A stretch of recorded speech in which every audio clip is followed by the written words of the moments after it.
বন্ধুরা মর্নিং, আজকে চলে এসেছি নতুন একটা ব্লগে। সবাই বলেন না যে দূর থেকে সর্ষে ফুল দেখতে ঘন লাগে, দেখাচ্ছি সর্ষে ফুল দূর থেকে যেরকম ঘন, কাছ থেকে কীরকম লাগে। দেখো কাছে কিন্তু সব ফাঁকা ফাঁকা,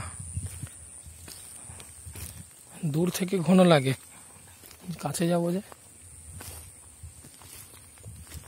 এখানটা কিছু কিছু একটুখানি একসাথে আছে।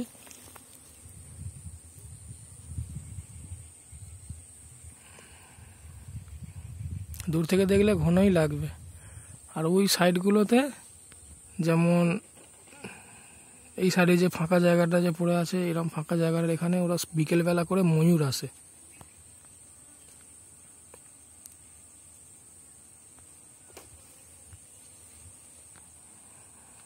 সব ময়ূর আসে বেড়াতে।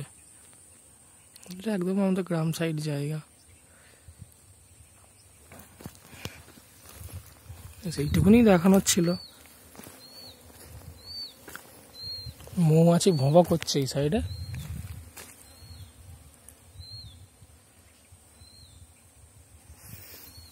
এখনো ফুল, সরষের কোনো সুঁটি ধরেনি, এখনো টাইম লাগবে, 1.5 মাস 2 মাস।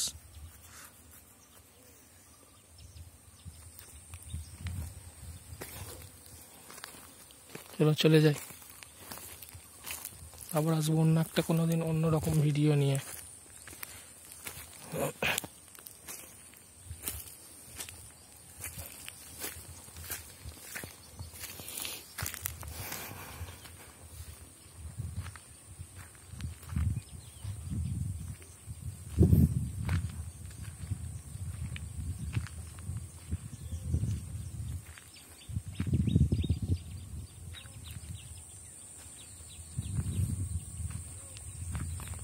এটা হচ্ছে আমাদের গ্রামের রাস্তা। পিচ রাস্তা এমন করেছে, রাস্তা সব খারাপ হয়ে গেছে, পিচ উঠে গেছে।